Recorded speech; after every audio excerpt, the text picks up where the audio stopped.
What's up, guys? It's Emma. Definitely took a hiatus from socials, and I will talk about that in a different video. But here I am trying to make some content, and I want to ask you, what does fitness look like to you? Or health? I feel like what probably flashed through your mind was some shredded influencer, fitness coach, whoever, who's got this really toned, really amazingly fit body. Probably lives in the gym, all that stuff. Now I want you to ask yourself, is that really how we should be measuring our health? Should shredded mean healthy? Now, shredded, typically equates to healthy, lower body fat, better health markers, all that stuff. But there is also still a chance that these people who are idolized in some of the facets have this body due to supplements that could be harming their body, really bad habits and things that actually aren't healthy, but they just look really healthy. And we've curated this society and social media off of the look of health. But what does health feel like? What are the markers? How is it different for each individual? I think the posts of especially women with a multitude of bodies from this past 2024 Olympics and just the variety of athletes and the variety of bodies that come with that, health looks different on everybody, and it looks different at every size. We don't all need to be this super small but with a big ass and potentially fake tits and shredded abs for females, or for males, this shredded abs and big arms and big that does not mean that you are healthy. So it's not the only standard for health. What I think we really need to start curating mindset around is, are your health markers in check? Do you have a good resting heart rate? Low blood pressure? Can you move without pain? If you have grandchildren, are you able to play with them? Or your children, are you able to play with them? Can you move up and down stairs? Can you get from point A to point B with ease? So I ask you to really sit down and ask yourself, what does health look like for you? Not what it looks like for society or socials. Now, I asked you what a healthy lifestyle looks like to you.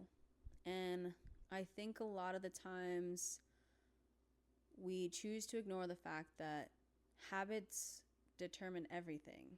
Habits, routines, that's all a part of our daily lives, right? And a lot of times, bad habits usually occur without intention. We're tired, we're fatigued, we don't want to do anything. I've been there. I've made those decisions. I've done that. But I also usually come to a point where I realize that it's not getting me to the goals that I want to achieve.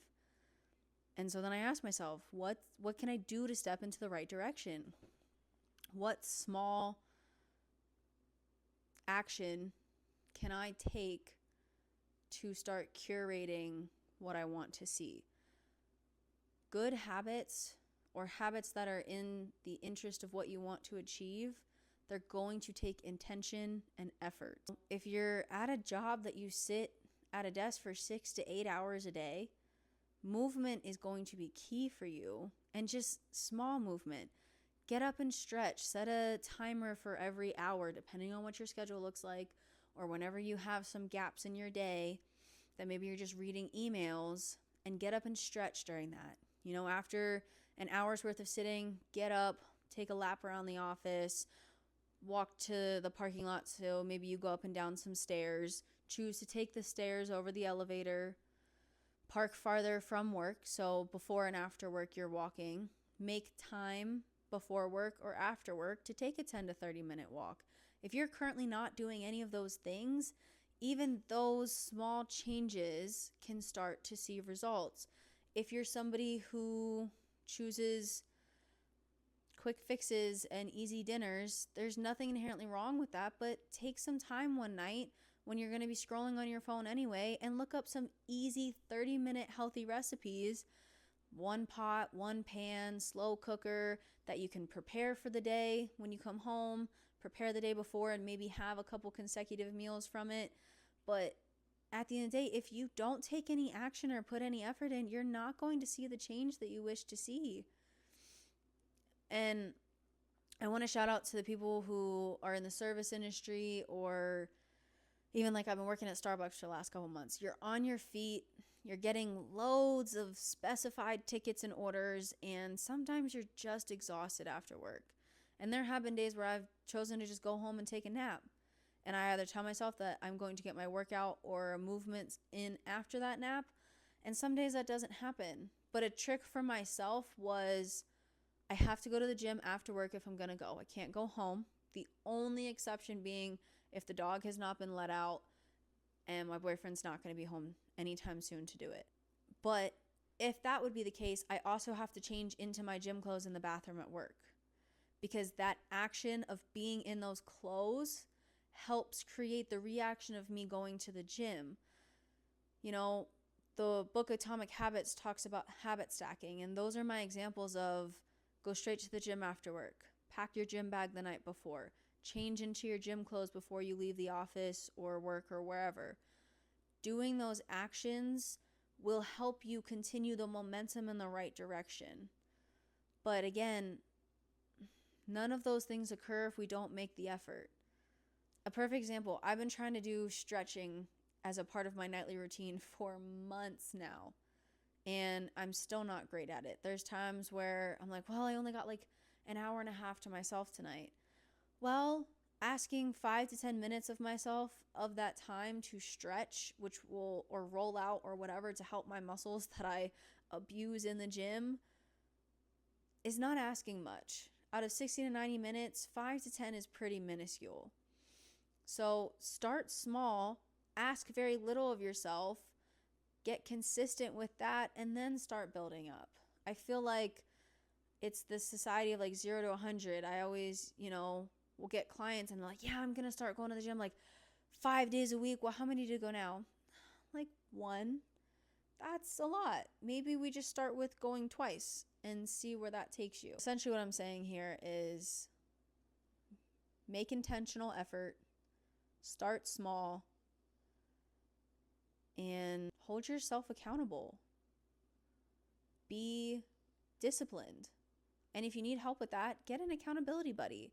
Ask a friend, a family member, whoever. One of my favorite things is to either use X's on the calendar or, drop pins or pieces of paper into a jar, and the goal is to collect 30 to 31 by the end of the month. Before you know it, the reward will be the benefits you reap from the habits that you're creating. So I hope you took some time to think about what health and fitness look like to you, mean to you, what that would be specifically for you.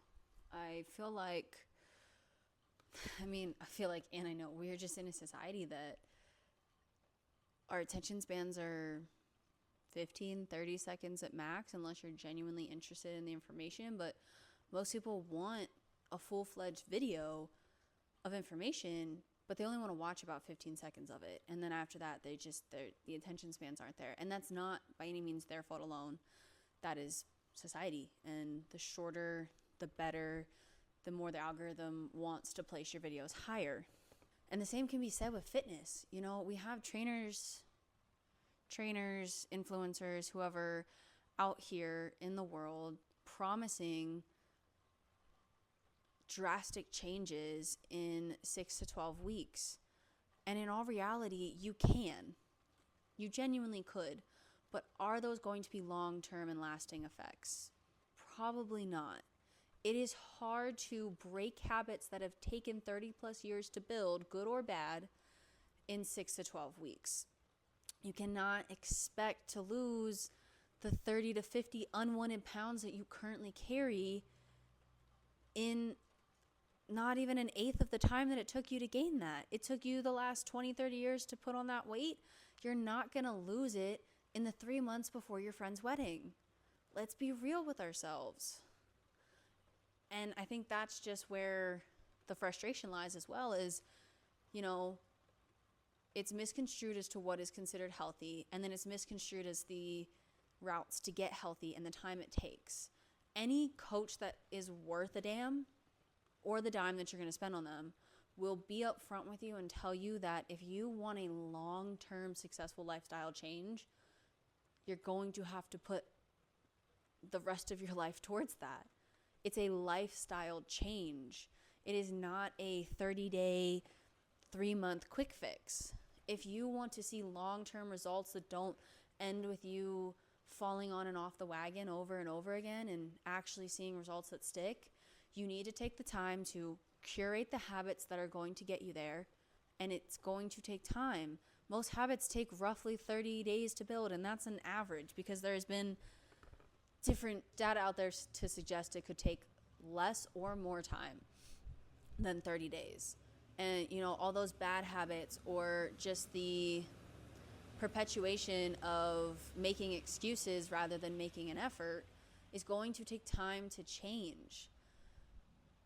There have been studies now done and talked about by people like Andrew Huberman and others that show that 4 minutes, 3 times a week of intense exercise, getting your heart rate to a certain level, can improve health markers. 4 minutes. Over 3 days, that's 12 minutes of your week.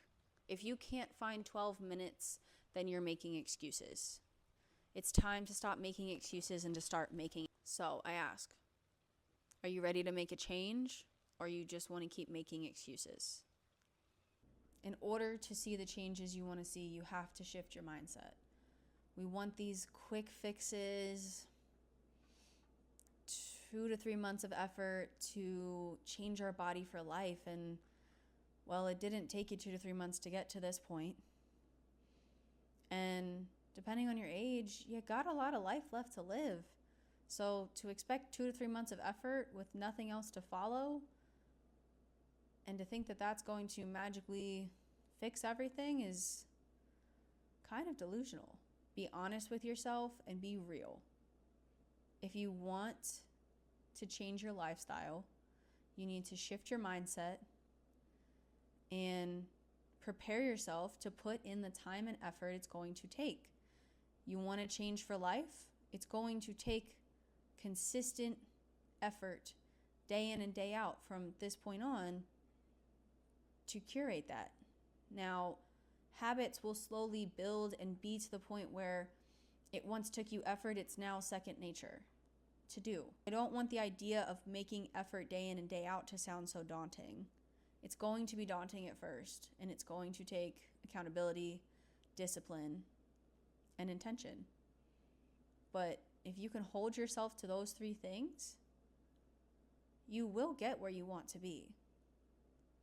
And if you take the time to build those habits, you'll stay there. So ask yourself, do you really want it? And are you willing to put in the effort it takes to make it happen?